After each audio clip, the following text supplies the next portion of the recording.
Sebuah video yang memperlihatkan pemotor yang berboncengan mendorong anak bersepeda hingga masuk selokan viral di media sosial Instagram, Rabu 8 April 2020.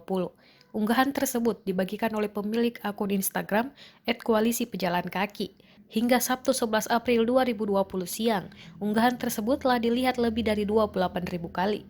Dalam unggahannya, pengunggah juga menuliskan caption, @Divisi Humas Polri, silakan ditangkap dan diselidiki manusia yang mengendarai motor ini, dikarenakan sudah membahayakan nyawa orang lain atau bersepeda.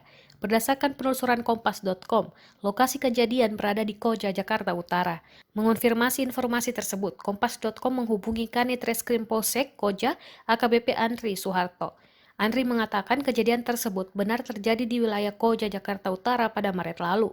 Yang didorong itu anak kelas 1 SMP, yang mendorong anak kelas 1 SMA 2 orang. Lalu anak tersebut jatuh dalam got tapi tidak luka, kata Andri saat dihubungi kompas.com Sabtu 11 April 2020. Walaupun sempat viral di media sosial, permasalahan tersebut tidak dilaporkan kepada pihak yang berwajib, yakni ke Polsek Koja.